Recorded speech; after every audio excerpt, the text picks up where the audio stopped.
A Passage to India is a 1924 novel by English author E.M. Forster. Set against the backdrop of the British Raj and the Indian independence movement in the 1920s.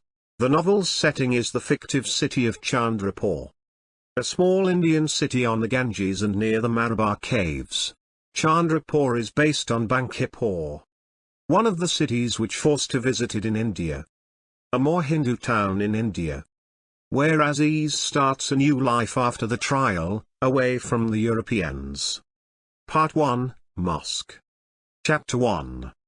Except for the Malabar Caves, and they are 20 miles off, the city of Chandrapur presents nothing extraordinary.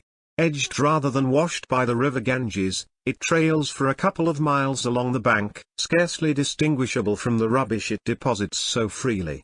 There are no bathing steps on the riverfront, as the Ganges happens not to be wholly here. Indeed, there is no riverfront, and bazaars shut out the wide and shifting panorama of the stream. The streets are mean, the temples ineffective, and though a few fine houses exist, they are hidden away in gardens or down alleys whose filth deters all but the invited guest.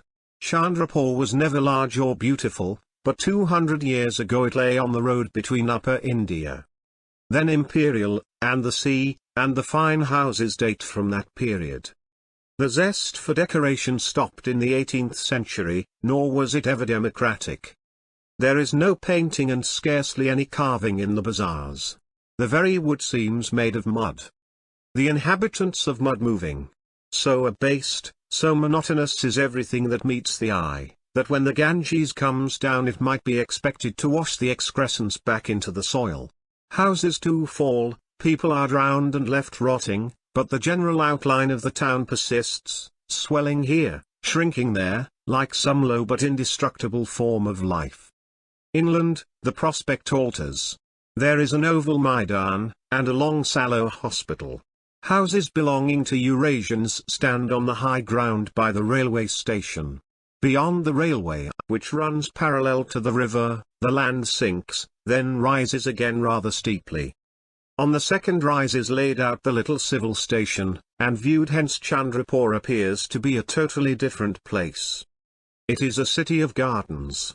It is no city, but a forest sparsely scattered with huts. It is a tropical pleasure-haunts washed by a noble river. The toddy palms and neem trees and mangoes and petal that were hidden behind the bazaars now become visible and in their turn hide the bazaars. They rise from the gardens where ancient tanks nourish them, they burst out of stifling purlieus and unconsidered temples, seeking light and air, and endowed with more strength than man or his works. They soar above the lower deposit to greet one another with branches and beckoning leaves, and to build a city for the birds. Especially after the rains do they screen what passes below. But at all times, even when scorched or leafless, they glorify the city to the English people who inhabit the rise, so that newcomers cannot believe it to be as meagre as it is described, and have to be driven down to acquire disillusionment. As for the civil station itself, it provokes no emotion. It charms not, neither does it repel. It is sensibly planned, with a red brick club on its brow, and farther back a grocer's and a cemetery, and the bungalows are disposed along roads that intersect at right angles. It has nothing hideous in it, and only the view is beautiful. It shares nothing with the city except the overarching sky. The sky too has its changes, but they are less marked than those of the vegetation and the river. Clouds map it up at times, but it is normally a dome of blending tints, and the main tint blue. By day the blue will pale down into white where it touches the white of the land. After sunset it has a new circumference, orange, melting upwards into tenderest purple. But the core of blue persists, and so it is by night. Then the stars hang like lamps from the immense vault. The distance between the vault and them is as nothing to the distance behind them, and that farther distance, though beyond color, last freed itself from blue. The sky settles everything, not only climates and seasons, but when the earth shall be beautiful. By herself she can do little, only feeble outbursts of flowers. But when the sky chooses, glory can rain into the Chandrapur bazaars or a benediction pass from horizon to horizon. The sky can do this because it is so strong and so enormous. Strength comes from the sun, infused in it daily, size from the prostrate earth. No mountains infringe on the curve. League after league the earth lies flat, heaves a little, is flat again. Only in the south, where a group of fists and fingers are thrust up through the soil, is the endless expanse interrupted. These fists and fingers are the Malabar Hills, containing the extraordinary caves. End of the chapter. Now, let's listen to chapter 2. Abandoning his bicycle, which fell before a servant could catch it, the young man sprang up onto the veranda. He was all animation.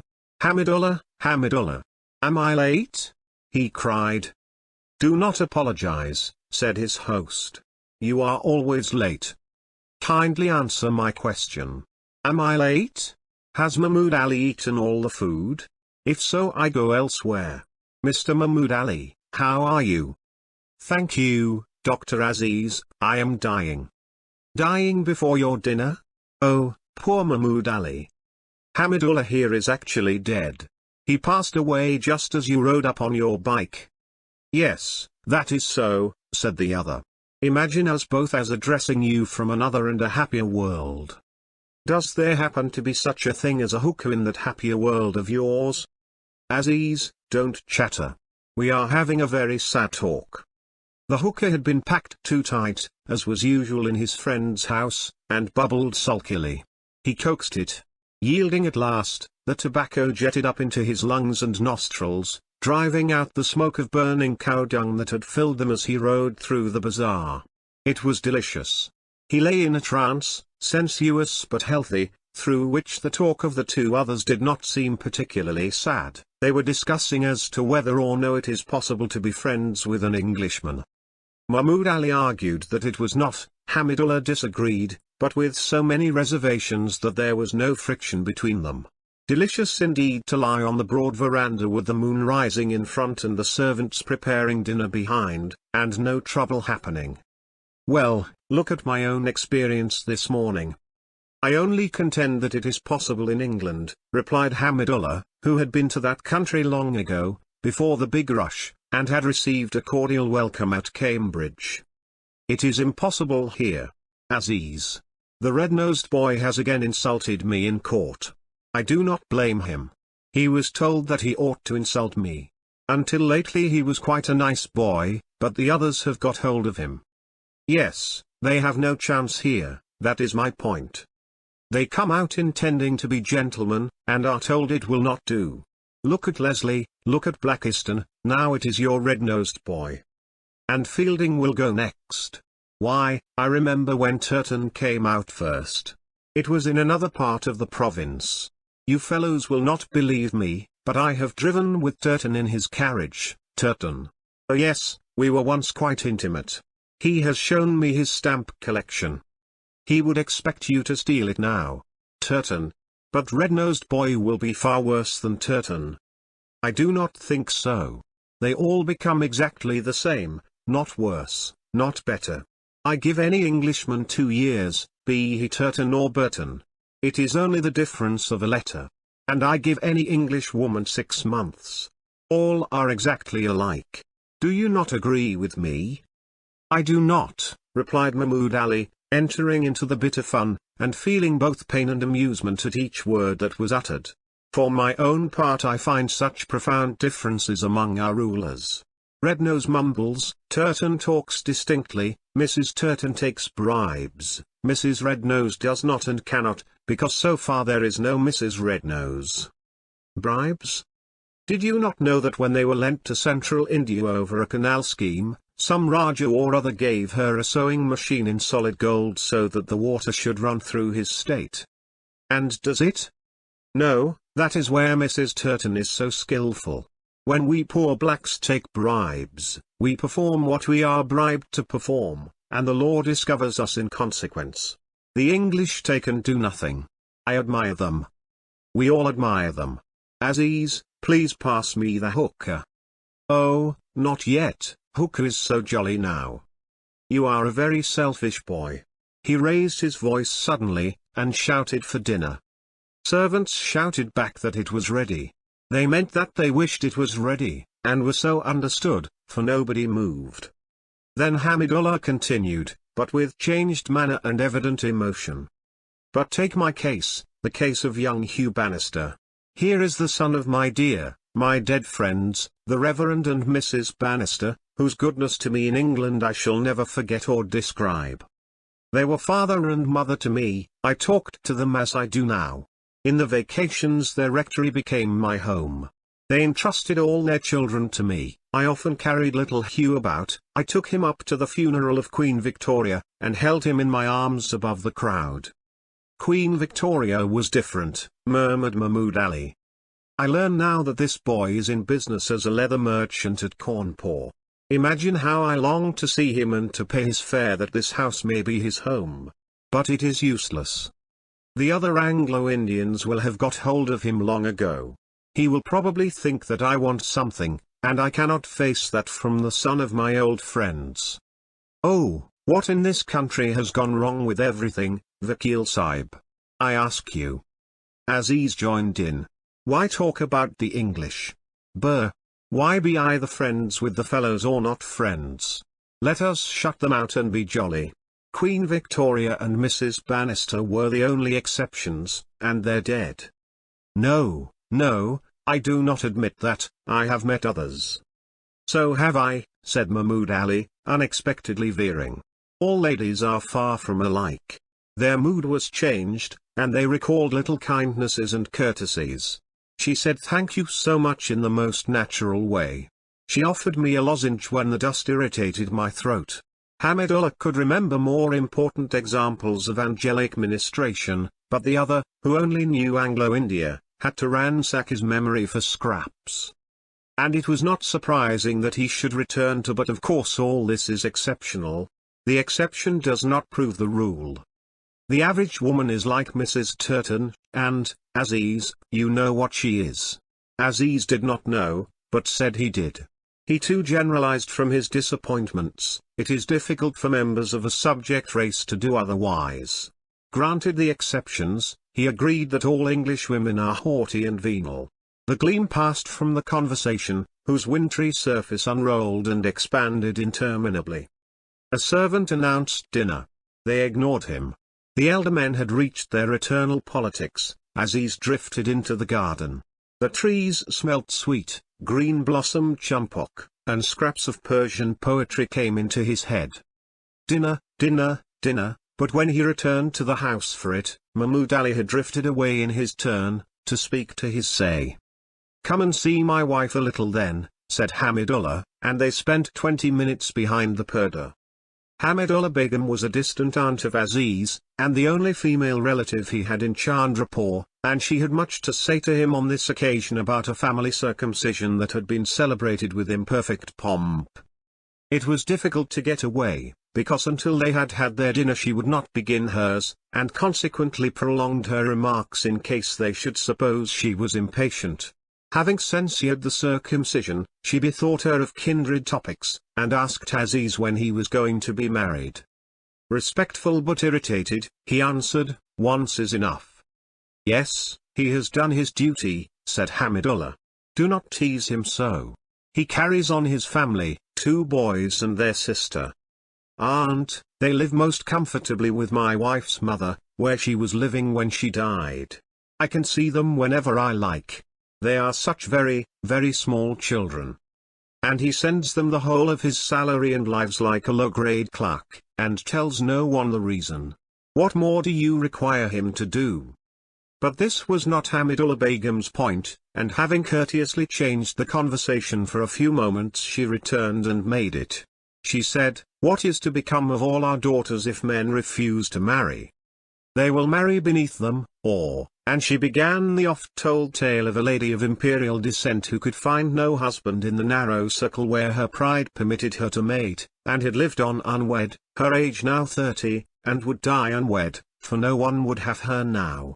While the tale was in progress, it convinced the 2 men, the tragedy seemed a slur on the whole community. Better polygamy almost, than that a woman should die without the joys God has intended her to receive. Wedlock, motherhood, power in the house, for what else is she born, And how can the man who has denied them to her stand up to face her Creator and his own at the last day? Aziz took his leave saying perhaps, but later, his invariable reply to such an appeal. "You mustn't put off what you think right," said Hamidullah. "That is why India is in such a plight, because we put off things." But seeing that his young relative looked worried, he added a few soothing words, and thus wiped out any impression that his wife might have made. During their absence, Mahmud Ali had gone off in his carriage leaving a message that he should be back in 5 minutes, but they were on no account to wait. They sat down to meet with a distant cousin of the house, Muhammad Latif, who lived on Hamidullah's bounty and who occupied the position neither of a servant nor of an equal. He did not speak unless spoken to, and since no one spoke kept unoffended silence. Now and then he belched, in compliment to the richness of the food. A gentle, happy and dishonest old man, all his life he had never done a stroke of work. So long as some one of his relatives had a house he was sure of a home, and it was unlikely that so large a family would all go bankrupt. His wife led a similar existence some hundreds of miles away. He did not visit her, owing to the expense of the railway ticket. Presently Aziz chaffed him, also the servants, and then began quoting poetry, Persian, Urdu, a little Arabic. His memory was good, and for so young a man he had read largely. The themes he preferred were the decay of Islam and the brevity of love. They listened delighted, for they took the public view of poetry, not the private which obtains in England. It never bored them to hear words, they breathed them with the cool night air, never stopping to analyze. The name of the poet, Hafiz, Ali, Iqbal, was sufficient guarantee. India, 100 Indias, whispered outside beneath the indifferent moon, but for the time India seemed one and their own. And they regained their departed greatness by hearing its departure lamented. They felt young again because reminded that youth must fly.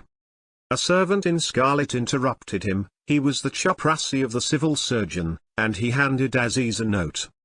"Old Calendar wants to see me at his bungalow," he said, not rising. He might have the politeness to say why. "Some case, I dare say." "I dare say not, I dare say nothing. He has found out our dinner hour, that's all, and chooses to interrupt us every time, in order to show his power. On the one hand he always does this, on the other it may be a serious case, and you cannot know," said Hamidullah, considerately paving the way towards obedience. "Had you not better clean your teeth after pan?" "If my teeth are to be cleaned, I don't go at all. I am an Indian, it is an Indian habit to take pan. The civil surgeon must put up with it. Muhammad Latif, my bike, please." The poor relation got up. Slightly immersed in the realms of matter, he laid his hand on the bicycle's saddle, while a servant did the actual wheeling. Between them they took it over a tintack. Aziz held his hands under the ewer, dried them, fitted on his green felt hat, and then with unexpected energy whizzed out of Hamidullah's compound. Aziz, imprudent boy. But he was far down the bazaar, riding furiously. He had neither light nor bell nor had he a brake. But what use are such adjuncts in a land where the cyclist's only hope is to coast from face to face? And just before he collides with each it vanishes? And the city was fairly empty at this hour. When his tire went flat, he leapt off and shouted for a tonga. He did not at first find one, and he had also to dispose of his bicycle at a friend's house. He dallied furthermore to clean his teeth. But at last he was rattling towards the civil lines, with a vivid sense of speed. As he entered their arid tidiness, depression suddenly seized him. The roads, named after victorious generals and intersecting at right angles, were symbolic of the net Great Britain had thrown over India. He felt caught in their meshes. When he turned into Major Calendar's compound he could with difficulty restrain himself from getting down from the tonga and approaching the bungalow on foot. And this not because his soul was servile but because his feelings, the sensitive edges of him, feared a gross snub.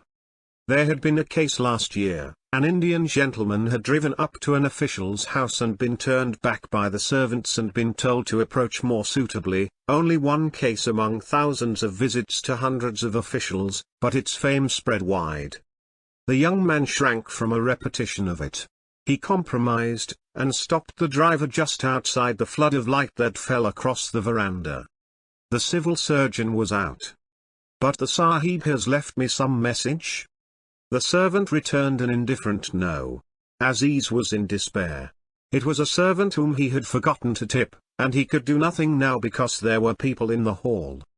He was convinced that there was a message, and that the man was withholding it out of revenge. While they argued, the people came out. Both were ladies. Aziz lifted his hat.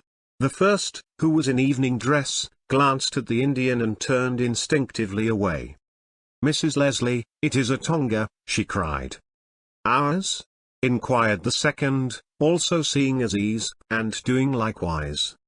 "Take the gifts the gods provide, anyhow," she screeched, and both jumped in. "Oh Tonga Walla, club. Why doesn't the fool go?" "Go, I will pay you tomorrow," said Aziz to the driver, and as they went off he called courteously, "You are most welcome, ladies." They did not reply, being full of their own affairs. So it had come, the usual thing, just as Mahmud Ali said. The inevitable snub, his bow ignored, his carriage taken. It might have been worse, for it comforted him somehow that Madame Calendar and Leslie should both be fat and weigh the Tonga down behind. Beautiful women would have pained him. He turned to the servant, gave him a couple of rupees, and asked again whether there was a message. The man, now very civil, returned the same answer. Major Calendar had driven away half an hour before. Saying nothing? He had as a matter of fact said, "Damn Aziz," words that the servant understood, but was too polite to repeat. One can tip too much as well as too little, indeed the coin that buys the exact truth has not yet been minted. "Then I will write him a letter." He was offered the use of the house, but was too dignified to enter it. Paper and ink were brought onto the veranda. He began, "Dear sir, at your express command I have hastened as a subordinate should," and then stopped. "Tell him I have called, that is sufficient," he said, tearing the protest up. "Here is my card.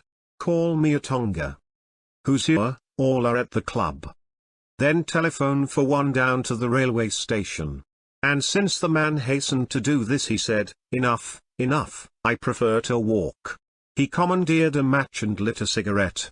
These attentions, though purchased, soothed him. They would last as long as he had rupees, which is something. But to shake the dust of Anglo-Indian off his feet. To escape from the net and be back among manners and gestures that he knew. He began a walk, an unwonted exercise. He was an athletic little man, daintily put together, but really very strong. Nevertheless walking fatigued him, as it fatigues everyone in India except the newcomer. There is something hostile in that soil. It either yields, and the foot sinks into a depression, or else it is unexpectedly rigid and sharp, pressing stones or crystals against the tread. A series of these little surprises exhausts, and he was wearing pumps, a poor preparation for any country. At the edge of the civil station he turned into a mosque to rest.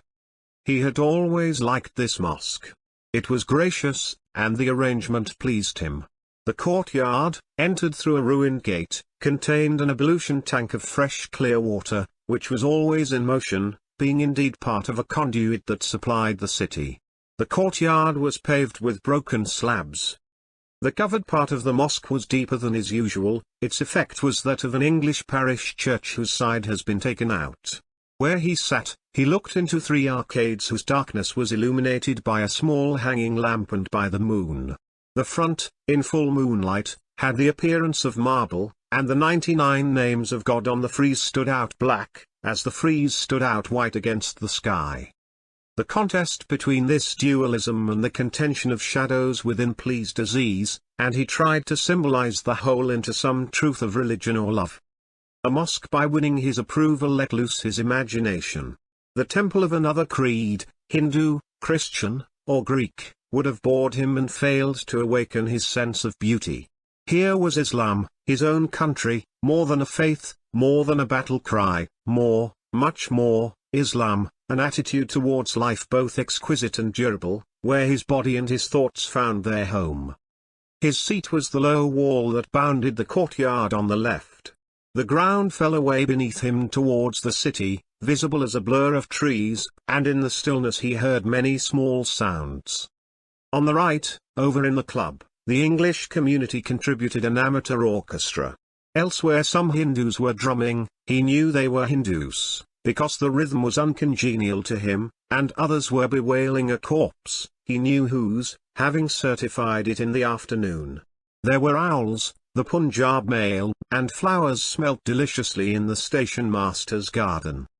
But the mosque, that alone signified, and he returned to it from the complex appeal of the night, and decked it with meanings the builder had never intended. Some day he too would build a mosque, smaller than this but in perfect taste, so that all who passed by should experience the happiness he felt now.